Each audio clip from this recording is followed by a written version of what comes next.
Ah, yes. The Weekend Journal on News Talk 580 WTCM. I'm Jack O'Malley. We are back at it. Lots to talk about today. And as I mentioned in the introduction, we're talking education today. And as it turned out, of course, the House Republicans introduced their budget yesterday. So that can be figured into the mix. But right now, I want to talk with someone who is the president and CEO of a group called Launch Michigan.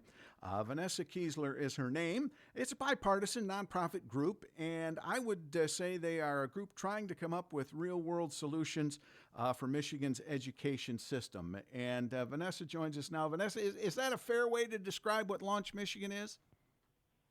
Yes, I appreciate that. That was a great description of what we're all about. Okay, very good. Now, you've been around, just so people kind of know, Launch Michigan kind of gathered its forces when? When did you start talking this education question? We actually started back in 2018 as more of a loose coalition. At that point, the Michigan Education Association and Business Leaders for Michigan said, listen, we always end up fighting over, what are we going to do? And then one side wins and we do another silver bullet thing. And then the next side wins and we, reverse course. And none of this is really helping us make progress as a state. So can we get together? Can we look at what leading states, leading nations do? And can we, work together to transform Michigan's education system, since we really all care about our kids and good outcomes for kids? So that's where we started in 2018. It's been a bit of a journey. It took a while to come to our framework for transformation and then to get people on board. But we've been, we're the longest running group in the state, I would say, that represents a coalition like this, business, labor, philanthropy, and education, that's talking about the big system changes. Again, not Sure. those silver bullet things, but deep change. So and that's why I wanted to chat about education, and I'm happy that you came on, because you guys are looking at the big picture, not that, oh, this is going to be it. And from my position, having sat on the education committee and listened to people come in and whatnot, and I'm going to generalize here, obviously, for the sake of this conversation, but I would argue that, and I'm going to assume everybody has good intentions, but everybody thinks they've got the right answer. Every group thinks that they know what they're doing. And what I saw is that we have a huge budget, well, it depends on which budget you're looking at and what year, but we'll say around $20 billion plus in our education budget. I saw 8th now, not 10th. We were 10th. We're 8th in the amount spent, but yet our numbers, our return on that, our production we're in the 40s when it comes to states. So there's 40 states that spend less than us that are cleaning our clocks. So it's not just a money thing. But that seems to be where we need to put more money. And nobody comes and says, hey, we don't need more money, let's just do this. And I don't mean to ramble, but now your thoughts on just that part of the education equation. Yeah, this is one of those like traditional fights, right? Like, is it about more resources or is it about reform? And we often think about those things, it's one or the other, right? People tend to be like, it's money. No, it's not money. It's actually both. You do need money. And Michigan now is in a better position in terms of our education spending. But 10 years ago, we were very bad. So we had to make up some ground there. But money is not enough.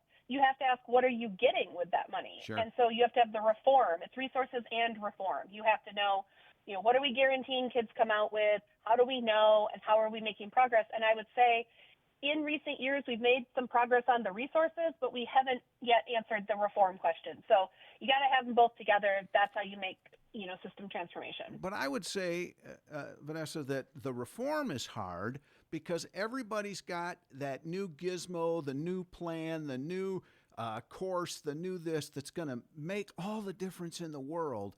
And I'm a product of the late 60s and 70s in public and private education. And, I would argue that we have maybe asked, this is a difficult, the whole thing is complicated and difficult. We're asking whether we needed to or not.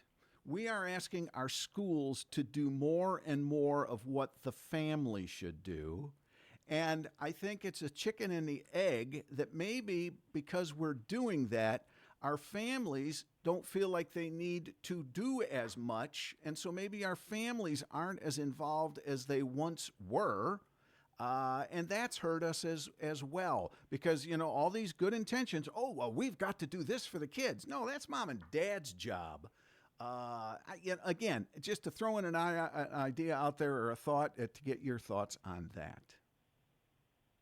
Yeah, it's a great question. I think it's easy to, different times in our history as a state, as a country, what work looks like, who's working, how work happens, the hours, the time, the other social supports, all that shifts. And so I think in each of those times, there's a question of what is the school doing, what are parents doing, what are they able to do, and how do we work that out? So I agree with you that I think sometimes we do ask our schools to do, well, I definitely agree that we ask our schools to be everything. We ask them to Yes. educate kids and make sure they're fed and make sure they're healthy and make sure their mental health is good.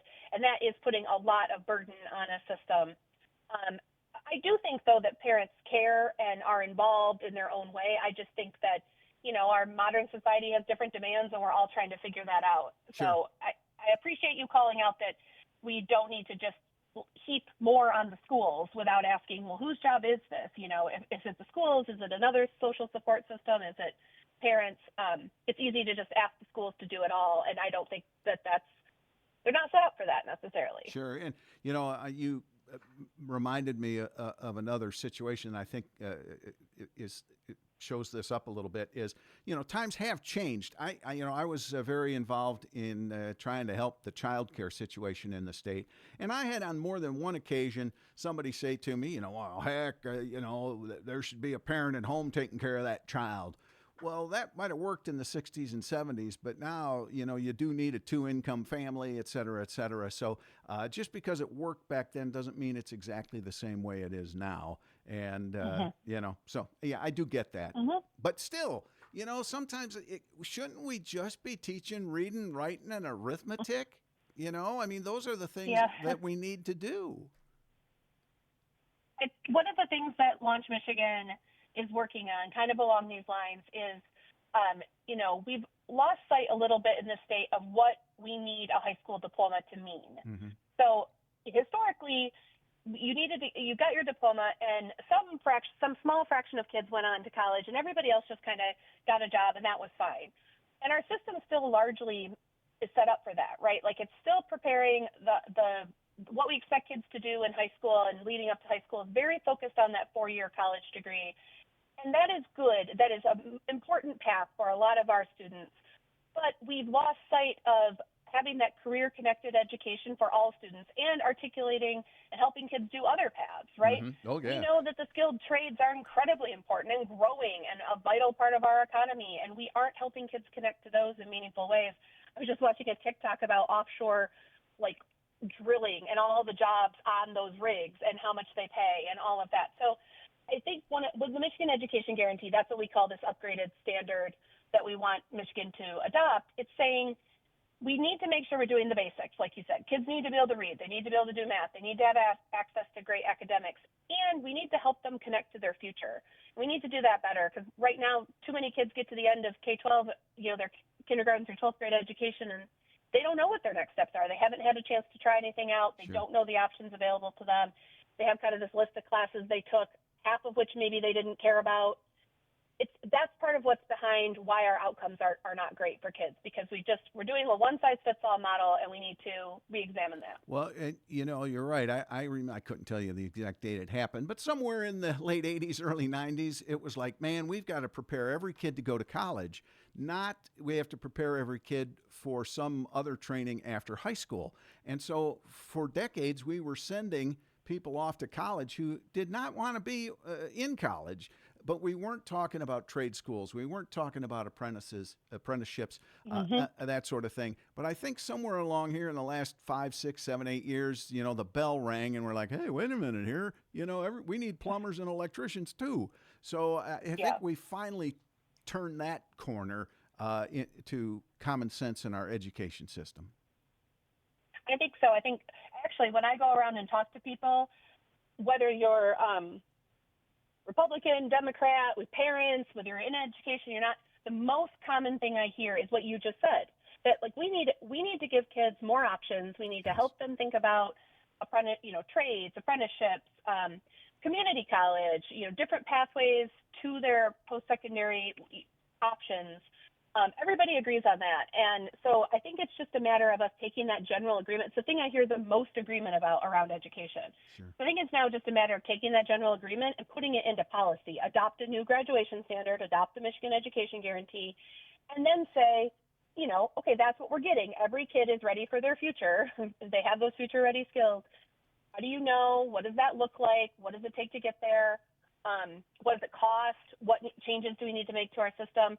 But if we don't set that goal first and make sure it's what we are saying for every kid, everything will just continue to be initiatives. Let's try this. Let's try that. Yeah. We'll try it for what?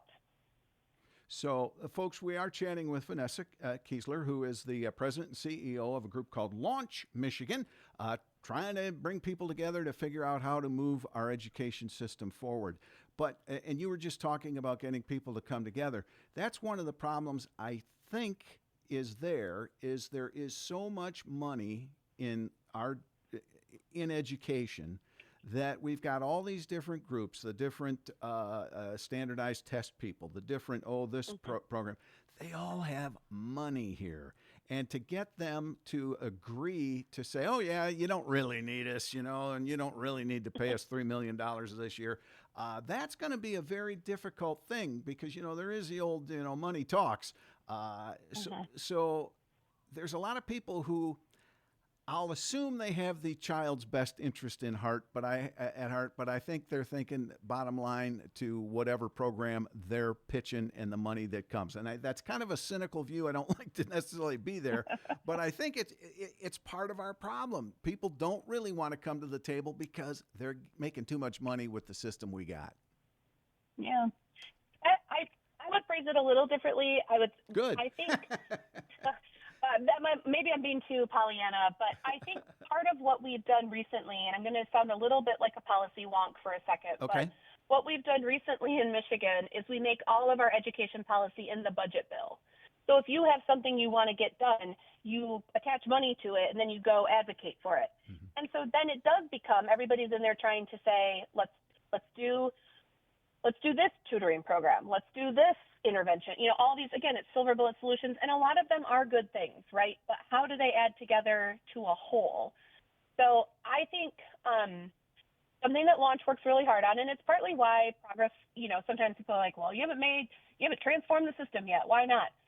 Well, you can't just tell the system from the outside, hey, it's time to transform, get with it. You can't enforce it entirely from the top down. Yeah. You have to work with people and get people on board with the vision. You have to get educator voice, parent voice, stakeholder voice. People have to feel like it's their vision too.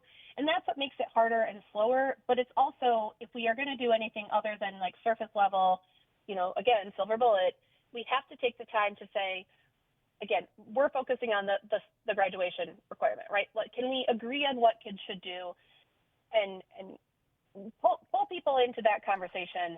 And then, there'll be some tough conversations down the road of, well, this investment really isn't central to helping kids get to this future-ready skills, so maybe the state shouldn't invest in that right now. But, again, Sure. I think we have to have a conversation outside the budget at some point about what are we doing? What's the goal of this system? So with that in mind, I know many, including myself, say we need to make changes to our state school board and our state superintendent because right now, in my opinion, there is zero accountability because the people who that are on the state board, nobody really knows who they are, and they're elected and nominated in this wonky state party and statewide election, and then they hire these people that nobody knows. They hire a superintendent who is only responsible to them, not the legislature, not the governor. So I would argue that, you mentioned it doesn't start at the top. In a crazy sort of way, that is the top, and that might be a spot where we need to make some real change. Your thoughts? Yeah.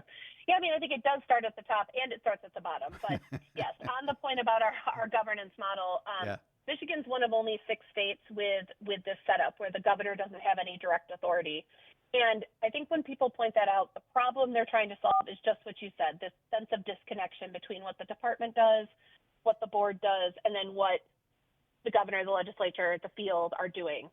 So I think there's two parts to this. Launch talks a lot about structurally changing our Constitution, and that is an option that the state, there's a lot of interest in the state around that. Again, we're one of only 6 that does it this way. I think also, and I've actually talked to a couple of state board members about this, and I've mentioned this to people, the department and the state board can be more visibly accountable now. They can be more connected to the governor, to the legislature. So I think there's both the unofficial and then the official way. I think the state board is going to be hiring a new state superintendent soon. I think it's going to be important that person have, a vision for having the department work effectively with the governor, with the legislature. Everybody's not going to agree all the time, but when we disagree and we go to our corners, it's actually the students who suffer and the educators. It's not the people disagreeing. It's the people on the front lines, and it's the kids. So at the risk of sounding like, it's about the kids, which is such a tagline for people to use all the time, I think we need to think about both unofficial ways to get more aligned and then continue looking at, what is a good structure for our state in the long term in terms of the state superintendent, state board, and how do we make sure they're more visible and accountable. Sure. It's going to be an important conversation for Michigan to take on. So, again, folks, we're chatting with Vanessa Kessler, the president, CEO of Launch Michigan. So, Vanessa, all right, our time is short. Michigan is failing. We might not have hit rock bottom yet, but, we're getting close. So, how do you move forward? How does Launch Michigan, what can we do to move this forward? Because it is so very important for our kids and our businesses to have a well-educated population. What do we do? What do you guys need to do? How can we help you? Yeah, thanks for asking. Right now, our biggest priority is to get this new graduation standard set, to get business and educators to the table and agree on what we want to make sure every kid comes out with. And so what I would say to your listeners is, talk to your local board about how are we preparing kids for all kinds of pathways. Where do our kids go after graduation? How are we helping them know? And the other thing is find out what needs to be different, because there's things in the system now that are not helping schools do this. So I would say get involved on your local level, advocate for the fact that we need a higher, better standard that's connected to both academics and career-focused education. I think this, go ahead. No, I was just going to say, is there a place we can find that new standard you're talking about?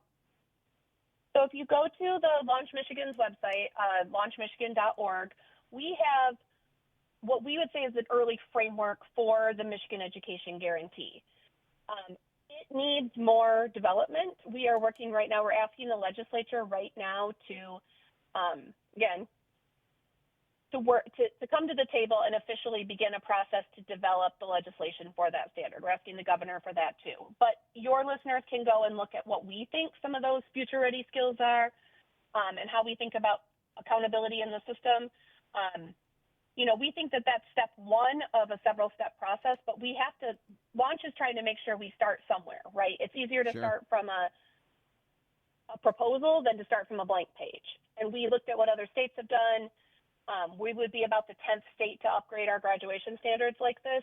So we can look at other models and bring those forward, and that's where we got that from. Gotcha. All right. Well, we're not going to, solve the problem today, but by golly, we've got to start making some headway here. Some people are going to have to kind of put their, I don't know what the word I want, their sacred cows aside here and just say, hey, what is truly best? That's one of the things. Well, it's all about the children. Come on. Some of these groups, it ain't about the children. It's about the coin. And that's the cynical side of me popping back out. Yeah. But, hey, I think I told you in an earlier conversation, I always said, put everybody in a room, say nobody gets pizza until we figure this out. It is something we just have to do. We have to come up with an answer sooner rather than later. I agree. Yeah. All right. I agree. Well, hey, thanks for banging your head against the wall. Keep at it, because somebody's got to stay on all of this, and there's lots of different parties that are involved here. So you've got You got your work cut out for you, ma'am. Well, thank you. We'll can't do it without great partners like you and your listeners, and we are going to make a difference. We can do it. Michigan can do anything it puts its mind to. So let's get moving. All right, launchmichigan.org, and we appreciate your time today, Vanessa.